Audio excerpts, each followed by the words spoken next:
like to address the issue of establishing board policy. But first, I want to talk about some history, and trust me, I'll make the connection. When President Bush launched the Iraq War, I was in favor of thinking the president had the right people in place to do an ugly job. However, I soon came to see the Bush administration for what they were: ideologues focused on their own agenda and corporate interests. The results were a disaster. $4 trillion in costs, 5,000 killed in action. We see the results. I bring this up because I cannot help but feel that this school board majority is as arrogant, idealistic, and bullheaded as the Bush administration. And this is coming from a registered Republican. I see you as having a determination to do what you think is right, but unwilling to listen to people from the other side of the aisle.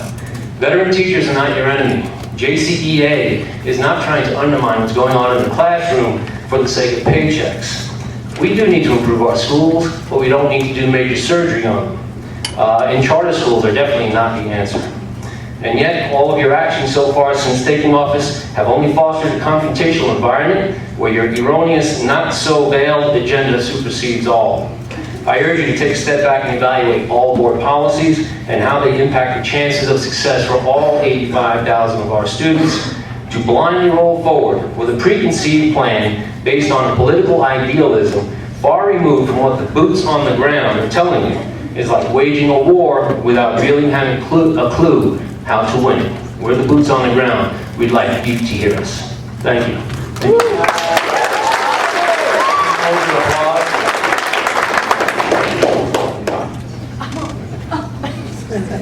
I'm here to address the board and to echo Michael Spark and the 7,500 people who signed that petition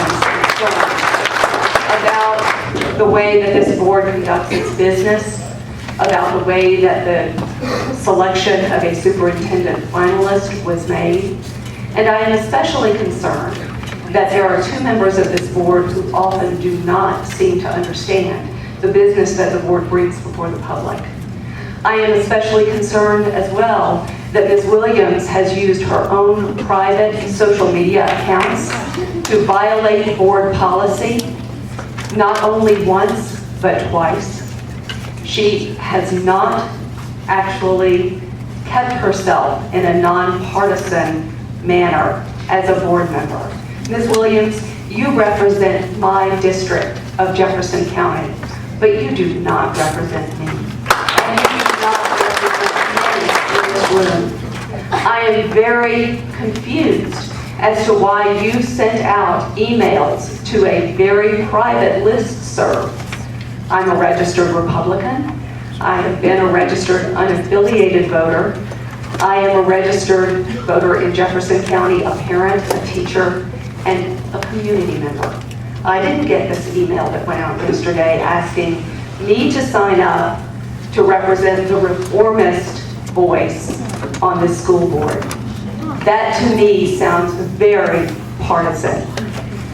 Governance policy 02 requires that you not take any side or personal political agenda in addressing the business of this board. I demand that this board, Mr. Witt as president, that you control, censure Ms. Williams and her personal